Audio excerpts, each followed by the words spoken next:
কচুরি শাক আমাদের এখানে প্রচুর পরিমাণে পাওয়া যায়। এই কচুরি শাকটা কিনে খাওয়ার আমাদের দরকার নেই। এই কচুরি শাক অনেকভাবেই রান্না করা যায়। কচুরি শাকের কচি পাতাগুলো শিলপাতায় বেটে তেল লবণ ঝাল দিয়ে মেখে ভর্তা করা যায়। আবার কেউ কেউ পেঁয়াজ কেটে কড়াইতে তেল দিয়ে সেই তেলে একটুখানি এই বাটনাটা কষিয়ে নিয়ে ভর্তা করে। এটাও খেতেও খুব মজা লাগে। যে কচুরির ডাঁটাগুলো একদম কচি, সেই কচি ডাঁটাটার আঁশ ফেলারও দরকার হয় না। আর যেগুলো একটু শক্ত মতো হয়ে গেছে সেগুলোর আঁশ ফেলে এই কচুরির ডাঁটাগুলো ভাজি করা যায়। ভাজি খেতেও খুব মজা লাগে, কাঁঠালের বিচি দিয়ে ভাজি খেতে। আমি আজকে এই পাতা আর ডাঁটা সব একসঙ্গে দিয়ে শাক রান্না করব।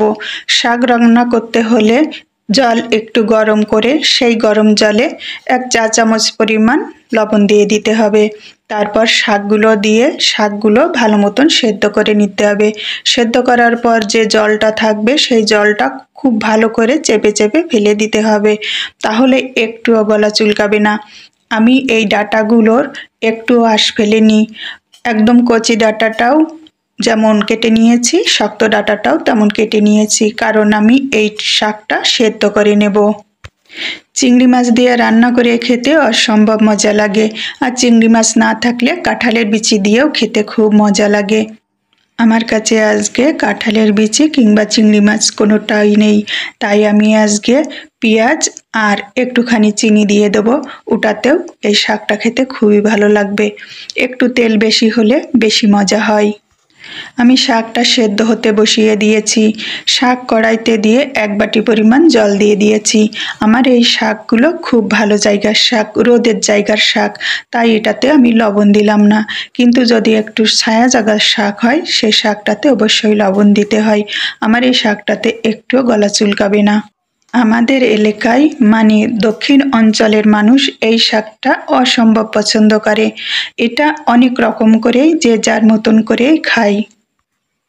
আমার শাকটা সেদ্ধ হয়ে গেছে। এই জলটা এখন আমি খুব ভালোভাবে চেপে চেপে ফেলে দেব। এখন কড়াইতে তেল দিয়ে দিচ্ছি। তেল গরম হলে আমি পেঁয়াজ কুচি করে রেখেছি সেই পেঁয়াজ আর মরিচ কেটে রেখেছি সেই মরিচ দিয়ে দিলাম। ভালো করে পেঁয়াজ মরিচটা ভেজে নিয়ে আমি শাকটা এখন দিয়ে দিচ্ছি। শাক দিয়ে শাকটা আমি খুব ভালো করে নাড়াচাড়া করে ভেজে নেব। এই শাকটা একদম শুকনো শুকনো ভাজি মতন করেও রান্না করা যায়, আবার একটু নরম মতনও রান্না করা যায়। আমি একটু নরম রাখি, নরম রাখলে আমার কাছে খেতে বেশি ভালো লাগে। এখন দিয়ে দিচ্ছি লবণ আর হলুদ। লবণ দিয়েছি 1 চা চামচ, হলুদ দিয়েছি 1/2 চা চামচ, আর চিনি দিয়েছি 1 চা চামচ দিয়ে আমি খুব ভালো করে নেড়ে চেড়ে শাকটা রান্না করে নিচ্ছি। এই শাকটাতে ঝাল একটু খুব বেশি পরিমাণে দিতে হয়।